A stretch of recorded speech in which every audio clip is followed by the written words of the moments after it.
প্রিয় ষষ্ঠ শ্রেণীর শিক্ষার্থীরা, শুভেচ্ছা নিও।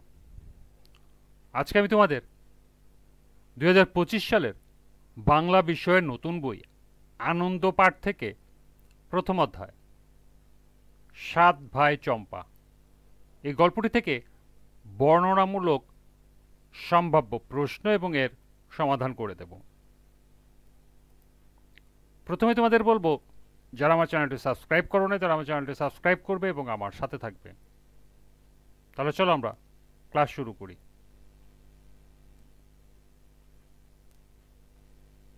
আনন্দ পাঠ প্রথম অধ্যায় সাত ভাই চম্পা এর সম্ভাব্য বর্ণনামূলক প্রশ্ন এবং এর সমাধান। প্রথম প্রশ্ন, কেন রাজা রাজভাণ্ডার খুলে দিয়েছিলেন?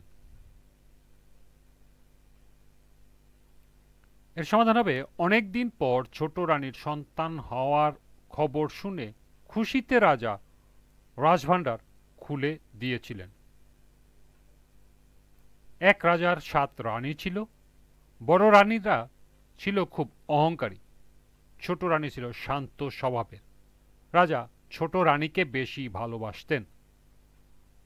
অনেক বড় রাজ্য ও রাজত্ব থাকলেও রাজার মনে কোনো শান্তি ছিল না, কারণ রাজার 7 রানী থাকলেও তাদের কোনো ছেলে মেয়ে ছিল না। সে কারণে রাজার মনে ছিল ভীষণ দুঃখ। অনেকদিন পর ছোট রানীর সন্তান হওয়ার খবর ছড়িয়ে পড়লে রাজা অত্যন্ত খুশি হন। রাজা মনের আনন্দ আর ধরে না, তাই তিনি পাইক পেয়াদা ডেকে ঘোষণা করে দিলেন রাজভাণ্ডার খুলে দেওয়ার জন্য। রাজ্যের প্রজারা যেন যত পারে মিঠাই, মন্ডা, মণি, মানিক নিয়ে যেতে পারে।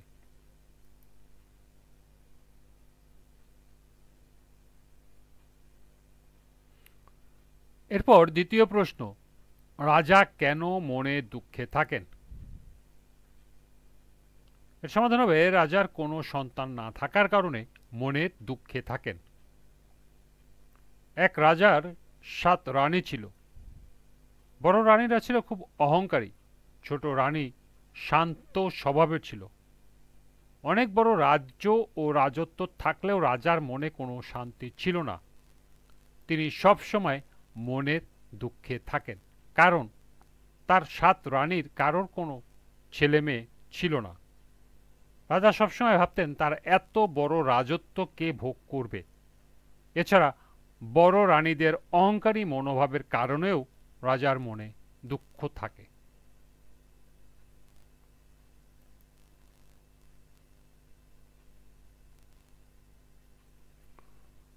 এরপর তৃতীয় প্রশ্ন, আতুরঘর কিভাবে আলোকিত হয়ে ওঠে?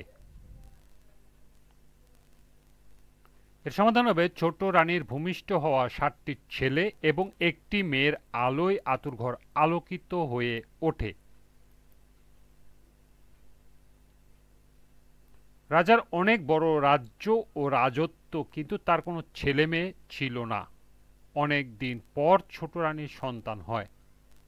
ছোট রানীর 7টি ছেলে এবং একটি মেয়ে ভূমিষ্ঠ হয়। সে 7টি ছেলে এবং একটি মেয়ে এতই সুন্দর যে দেখে মনে হয় চাঁদের পুতুল ফুলের কলির মতো। তাদের সৌন্দর্যের আলোয় আতুরঘর আলোকিত হয়ে ওঠে। এখানে ছোট রানীর সন্তানদের পবিত্রতা ও সৌন্দর্যের কথা বলতেই আতুরঘর আলোকিত হয়ে ওঠা বলা হয়েছে।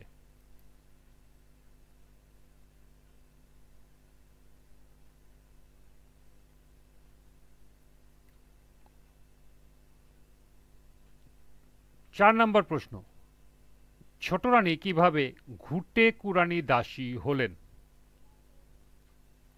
সমাধান হলো, বড় 6 রানীদের হিংসুটে নিষ্ঠুর চক্রান্তে ছোট রানী ঘুটে কুরানি দাসী হলেন।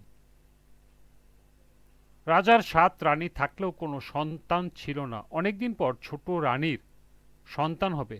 রাজার মনে আনন্দে আর শেষ নেই। খুশিতে রাজা রাজভাণ্ডার খুলে দিয়েছেন, কিন্তু বড় রানীরা তা মোটেও ভালোভাবে নিতে পারে নাই। রানীর চাঁদের মতো 7টি ছেলে ও একটি মেয়ে হলো। কিন্তু হিংসুটে নিষ্ঠুর বড় রানীরা ছেলে মেয়েগুলোকে হাড়িতে ভরে ছায়ের স্তূপে ফেলে এলো। এরপর শিকলে টান দিয়ে রাজা এলেন। রাজা তাদেরকে কতগুলো ব্যাঙের ছানা, ইঁদুরের ছানা এনে দেখালো। রাজা অগ্নিশর্মা হয়ে ছোট রানীকে রাজ্য থেকে বের করে দিলেন। ছোট রানী ঘুঁটে কোরানি দাসী হয়ে পথে পথে ঘুরতে লাগলেন।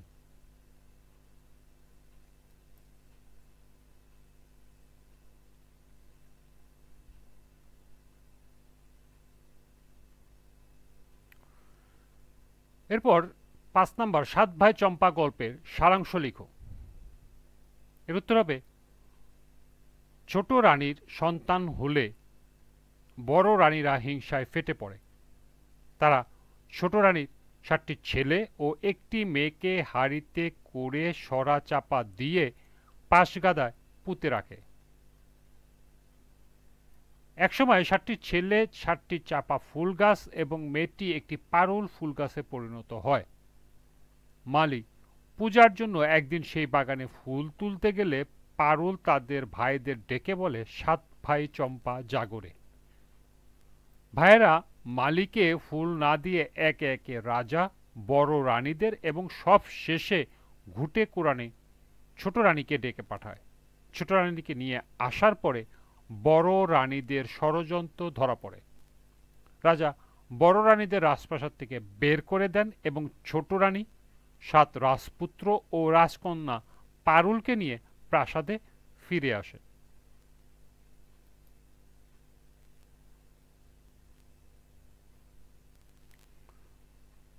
সবশেষ ৬, ৭ ভাই চম্পা গল্পটি নিজের ভাষায় লিখো। এই প্রশ্নটি আমি তোমাদের জন্য দিয়েছি তোমাদের যে কোনো প্রশ্নের সমাধান লেখার জন্য। এই প্রশ্নটি পড়লে তুমি অনেকগুলো প্রশ্নের সমাধান লিখতে পারবে। এর সমাধান হলো, এক রাজার ৭ রানী ছিল।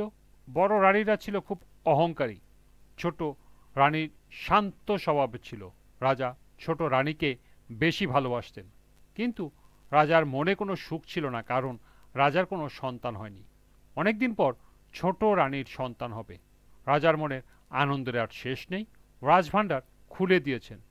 রাজা নিজ কোমরে শিকল বেঁধে ছোট রানীর কোমরও বাঁধলেন। যখন ছেলে হবে তখন রানী শিকলে নাড়া দেবে।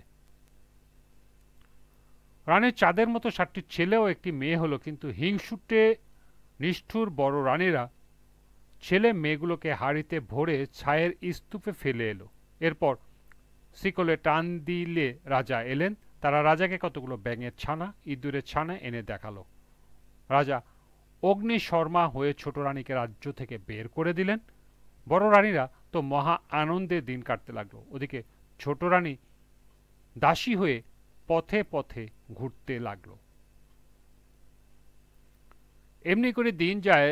রাজা রাজ্য খাখা করে। রাজার ফুল বাগানেও ফুল ফোটে না, কিন্তু ছায়ের স্তূপে ৭টি চাপা ও একটি পারুল ফুল ফোটে। মালি ফুল তুলতে গেলে ফুলগুলো গান গেয়ে একে অপরকে সাড়া দেয় এবং অনেক উপরে উঠে যায়। আশ্চর্য! মালি রাজাকে খবর দিলে রাজা এসেও একই অবস্থা দেখে। ফুলগুলো রাজাকে রানীদের আনতে বলেন। বড় রানীরা সবাই এলেও তারা নিচে নামে না, আরো উপরে আকাশের তারার মতো ফুটে থাকে। তারা ছোট রানীকে আনতে বললেন। পাইক পেয়াদারা ছোট রানীকে খুঁজিয়ে আনলে তারা নেমে এসে মামা বলে ছোট রানীর কোলে ঝাঁপিয়ে পড়ে। রাজা সবকিছু বুঝতে পেরে কাঁদতে লাগলেন। বড় রানীদের শাস্তি দিয়ে ৭ রাজপুত্র, পারুল রাজকন্যা এবং ছোট রানীকে নিয়ে রাজপুরীতে গেলেন। রাজপুরীতে খুশির বাজনা বেজে উঠল।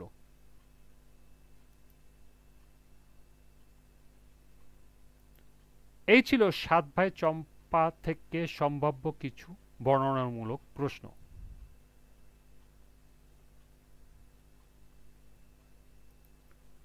আজকের ক্লাসটি এ পর্যন্তই। সবাইকে আবারও বলছি, যারা আমার চ্যানেলটি সাবস্ক্রাইব করো নাই তারা আমার চ্যানেলটি সাবস্ক্রাইব করবে এবং আমার সাথে থাকবে।